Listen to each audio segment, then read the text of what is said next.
오늘은 하늘에서 울려 퍼진 승리의 선언이란 제목으로 여러분과 Tudo 하나님이 julgado por uma 말씀하시는 음성을 comissão 듣는 formada, 시간을 가지고자 tudo 합니다. julgado por uma 오늘 본문은 계시록 12장 10절에서 12절 말씀입니다.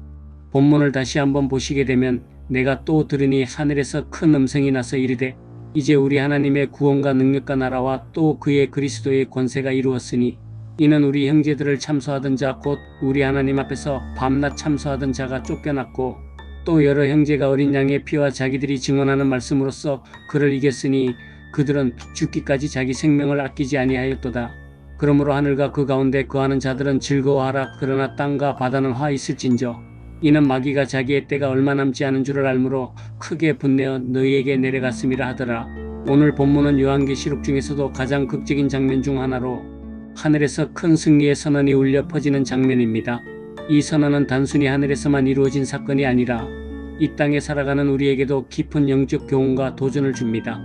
오늘 말씀을 강해하며 하나님의 구원과 능력, 그리스도의 권세가 어떻게 우리 삶 속에서 현실이 될 수 있는지 깊이 묵상해 보겠습니다. 먼저 하늘의 선언으로 하나님의 구원과 능력을 10절에서 말씀합니다. 10절은 이제 우리 하나님의 구원과 능력과 나라와 또 그의 그리스도의 권세가 이루었다고 선포합니다.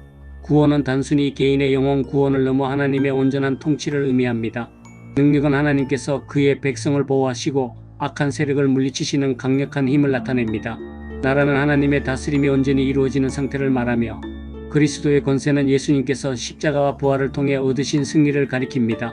이제까지 말씀드린 것을 오늘의 시대 상황에 적용을 한다면 오늘날 우리는 세속적 가치관과 혼란스러운 상황 속에서 하나님의 구원과 능력이 과연 현실적인가 질문할 때가 있습니다. 그러나 이 선언은 우리의 현실을 넘어서는 영원한 진리를 보여줍니다.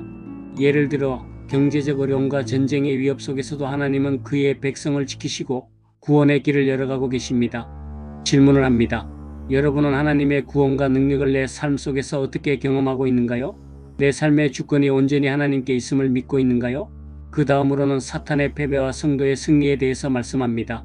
11절은 여러 형제가 어린 양의 피와 자기들이 증언하는 말씀으로써 그를 이겼다고 선언합니다. 여기서 어린 양의 피는 예수님의 십자가 희생을 뜻하며 이는 모든 성도의 승리의 기초입니다. 증언하는 말씀은 성도들이 복음을 전하고 믿음을 고백하는 삶의 자세를 의미합니다. 또한 죽기까지 자기 생명을 아끼지 아니하였다는 표현은 자신의 신앙을 위해 기꺼이 희생하는 헌신을 보여줍니다. 여러분에게 시대 상황 적용을 해보자면 현대사회는 신앙의 고백과 증언을 점점 더 어렵게 만들고 있습니다. 그러나 우리의 삶에서 예수 그리스도의 피가 우리의 의와 힘의 근원임을 믿을 때 우리는 승리할 수 있습니다. 또한 우리의 말과 행동이 복음의 증언이 될 때 하나님의 능력은 더 분명히 드러납니다. 예를 들어 직장에서 정직과 사랑을 실천하거나 어려움 속에서도 소망을 잃지 않는 모습은 강력한 신앙의 증거가 될 수 있습니다. 또 한 번 질문을 한다면 성도 여러분은 내 삶의 증언은 얼마나 복음을 드러내고 있는가요? 내가 믿음을 위해 희생한 적이 있는가요? 있다면 그것이 어떤 결과를 낳았는가요? 이제 마지막으로 하늘과 땅의 대조에 대해서 말씀합니다. 12절은 하늘과 땅의 상황을 대조적으로 묘사합니다. 하늘은 기쁨과 승리로 가득 차 있지만 땅과 바다에는 화가 임할 것이라고 경고합니다. 이는 마귀가 자기의 때가 얼마 남지 않았음을 알고 분노하며 활동하기 때문입니다. 여기서 땅과 바다는 인간이 살아가는 영역을 상징하며 마귀의 활동이 제한적으로 허용된 현실을 보여줍니다. 시대 상황 적용을 한다면 오늘날 세상에는 악이 만연해 보입니다. 폭력, 부도덕, 탐욕 등은 모두 마귀의 전략 중 일부입니다. 하지만 성도는 이러한 현실 속에서도 낙심하지 않고 하늘의 기쁨과 소망을 붙들어야 합니다.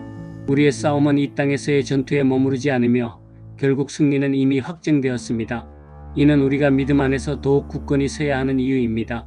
이제 여러분에게 마지막 질문을 드려봅니다. 나는 세상의 악에 맞서기 위해 어떤 영적 무기를 사용하고 있는가요? 하늘의 기쁨과 소망을 붙들기 위해 오늘 무엇을 실천할 것인가요? 결론의 말씀을 나눈다면 우리는 계시록 12장의 말씀을 통해 하나님의 승리가 이미 확정되었음을 확인할 수 있습니다. 비록 마귀가 여전히 활동하고 있지만 그의 패배는 분명하며 우리의 승리도 확실합니다. 우리의 삶 속에서 어린 양의 피와 증언의 말씀으로 매일 승리를 경험하며 살아가기를 소망합니다. 기도합니다. 주님, 오늘 말씀을 통해 하나님의 구원과 능력을 다시금 깨닫게 하심에 감사드립니다. 세상 속에서 마귀의 공격이 거세질수록 우리의 믿음을 더 강하게 하시고 어린 양의 피와 증언의 말씀으로 승리하게 하옵소서. 예수 그리스도의 이름으로 기도드립니다. 아멘.